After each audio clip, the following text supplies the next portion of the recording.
All right, welcome to the broadcast. Matt Morris, mattmorris.com. Today is confession time. Some of you know I spent 5 years in network marketing before I got to a full-time income. Have now been at it for 25 years, and so that would be doing the math, 20 years of doing this full-time. And today I want to talk about a lie that I told myself for the first several years that I was in network marketing. It is also a lie that continues every once in a while to rear its ugly head. And so listen, as you hop on in the comments below, let me know where you're tuning in from. Give me your city, your state, your country. Let me know if you're watching this live or on the replay. If you do decide to share this and give some value to some others, let me know in the comments that you shared it so I can give you a shout out. And listen, if you're seeing me for the first time on a live, just drop me a 1 in the comments so we can welcome you to the family here. So let's talk about this lie. In fact, if you look at what holds most of us back, it really boils down to lies. And I did a training yesterday, day before, to a private coaching group that I have, an influencer accelerator group. And I went through a new course that I've created called Fear Annihilator. I don't know when I'll release it to the public. I initially just did it for this group, but we're creating the workbook and all that. And so I'll make it available at some point. And in going through essentially 5 steps to annihilate fear, and I'm not going to give you the whole course here, but one of the first things that we have to do is stop denying the truth and admit the fact that we're afraid. And I will tell you the lie that I gave for a long time. My lie was that I was a perfectionist. So let me know where my perfectionists are. Drop me a comment below if you are a perfectionist or a recovering perfectionist. And this was the thing that would happen for me. Is I knew what I needed to be doing. I knew I needed to be out there prospecting, but I was a perfectionist. My ego would not allow me to go screw it up. My ego would not allow me to go get rejected. And my ego would essentially not allow me to admit the fact that I was afraid. I was fearful. And because I was afraid, my ego would never admit to other people, and not even really to myself, that I'm afraid. We don't really want to own up to the fact that we're scared, that we're afraid. And so instead of admitting that I was afraid, what did I say? I said the lie of perfectionism. So I need to study the product. I need more product knowledge before I can go out and prospect. I need to know how the compensation plan works, every intricacy and every detail to the compensation plan before I could present my business to anyone else. I need to learn how to overcome objections. I need to learn the presentation. I need to know it backwards and forwards. I mean, what if they ask me a question at the end of the presentation and I don't have the answer? So I'm a perfectionist, so I would hold on to that. Now, the reality was, and I'll tell you right now, the reality is there's no such thing as being a perfectionist. If you're holding on to this thing about, oh, I'm a perfectionist, it is a lie. You're not a perfectionist. There's no such thing as a perfectionist. It doesn't exist. What perfectionism is, if you're saying I'm a perfectionist, what that really means is I'm scared. It means I'm afraid. What are you afraid of? Well, I'm afraid of rejection. So for me, what was mine? I was afraid of being rejected. I was afraid, like, what are people going to think about me? People are going to talk bad about me. They're going to look down upon me. In so many cases, we just lie to ourselves and we tell ourselves we're perfectionists when we're not. We're really just afraid. We're afraid of the rejection. We're afraid of losing credibility. We're afraid of losing our reputation. In many cases, we're afraid of losing our identity. You know, an example I gave, I've got several doctor friends in network marketing, some that have made millions of dollars, hugely successful. I've also seen many doctors over the years who get involved in network marketing and they are sold out on network marketing. They're sold out on residual income. And that's what they want. They want lifestyle freedom. As a doctor, generally, you make pretty good money, more than most. Some make a lot more than others, but you're working for it. I mean, you're working the hours in order to make that money. And what they want is freedom, to be able to spend time with their loved ones, to be able to travel, to be able to make their life an adventure.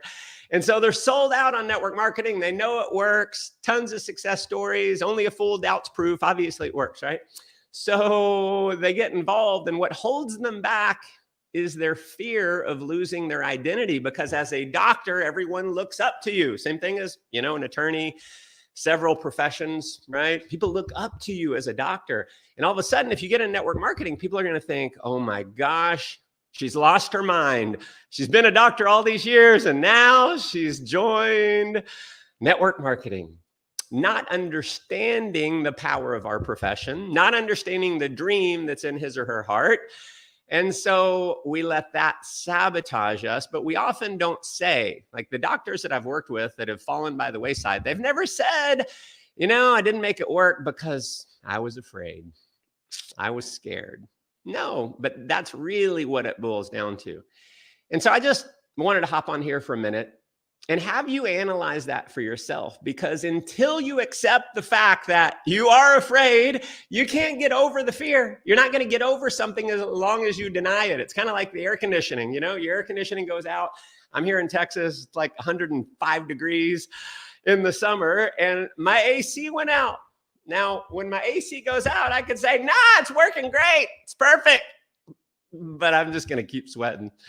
I got to call someone and get the air conditioning fixed. So I can't just deny that the air conditioning is broken, just like you can't deny that you're afraid. And that's really what holds you back. It is not this lie of perfectionism. So there's lots of other lies that we tell. And I'll tell you one that I told. I got really out of shape. Now, I joined the Marine Corps when I was 17 years old. After high school, went to boot camp, served 6 years in the Marine Corps. And I was in great shape. I mean, could run 7 miles just like that, could do pull-ups and sit-ups all day long. I was a machine. And after I served, I got into network marketing, got into business, started marketing companies and all this. And man, I was focused and ended up having success. Eventually, I went through the 5 years of struggle and I made it, right? Became a top earner. Started making lots and lots of money, in fact, millions of dollars. And then one day, and I know I'm out of shape. I mean, I knew I'm out of shape. I'm on trips and, we're on the beach and I see me and I'm like, oh, I don't look great anymore. I'm starting to get a little flabby. Well, I kept getting a little more flabby and a little more flabby and a little more flabby. And one day I finally looked at a picture of myself with my kids in the pool, and I looked at it and I go, that can't be me. There's no way. I had gained at least more than 20 pounds of fat. I did not look good. And I had to own up to the fact that, you know what? It's not because I have big bones. It's not because I have a slow metabolism. It's not because of genetics. The fact is, I was lazy. It wasn't that I didn't have time. See, the excuse that I made was I don't have time to work out anymore because I've got this international business. I'm flying all over the world. I'm traveling to multiple, like 10 plus countries a year. I can't be in great shape. I'm always celebrating. I need to be eating good and drinking good. And so I made that lie that I don't have time to work out. And here's the truth of it. That was an absolute lie. A total lie. I lied for a handful of years. I just totally lied. I had time. And so I'm going to encourage you, instead of saying I can't, like I said, I can't work out because I don't have time. I can't work out because I'm traveling. I can't eat good because I'm always going out to nice restaurants. I can't stop drinking because, hey, it's social. I need to have a few drinks with my friends. I need to have a few beers. Reality is, I could have done it just like that. But I told the lie that I can't.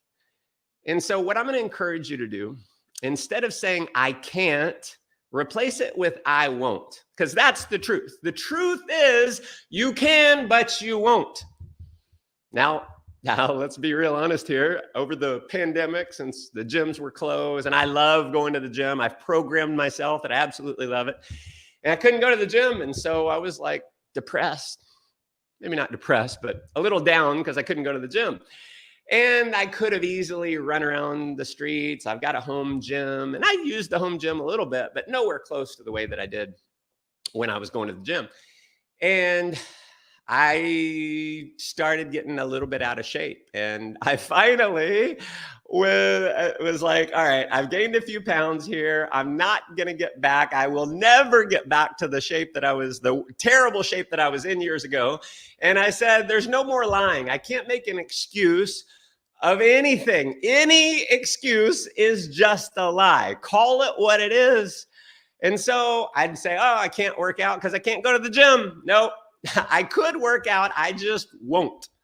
And so I said, this shit stops now. In fact, I wrote it down and I got serious. And so, it's not, now I'm busy. I've got teams all over the world, Zooms, calls. I mean, I'm busy. 3 kids, virtual schooling. My daughter's looking at me right now going, why are you yelling? So I'm busy, but I can wake up early, can I? So I've been waking up 5:30, doing an hour. In fact, today, two workouts, 2 cardio sessions already, plus a weightlifting session. Why? Because I woke up at 5:30. So I stopped telling myself the lie that I can't. And I said, you know what? I just will. And so here's the deal. I want you to own up to the fact that you've been telling a lie. I don't know what the lie is for you, but you've been telling yourself a lie. If you're not in the kind of shape that you want to be in, if you're not making the kind of money that you want to make, if you're not making the impact that you want to make, chances are you've been telling yourself a lie. Maybe it's the lie of procrastination, the lie of perfectionism, the lie of insert whatever excuse there is. And the reality is, we got to be honest with ourselves and we got to call it what it is. And we got to step through whatever the thing that we are really afraid of. We have to have way more courage than the fear. And fear, as I covered in the session, will never go away. We're always going to have more fears. I still have fears that pop up all the time because I'm always growing. I'm pushing myself. I'm getting out of my comfort zone. So fears pop up. But because I know how to overcome the fear, I step through it and I let courage override the fear. So my friends, have your courage override your fear. Now listen, if you're not subscribed to my newsletter, hop over to mattmorris.com. You will get daily golden nuggets of business building information delivered to your inbox. And if you share this again, make sure you let me know in the comments below so we can give you a shout out. I appreciate you guys tuning in. We'll be back again soon. Take care, everyone.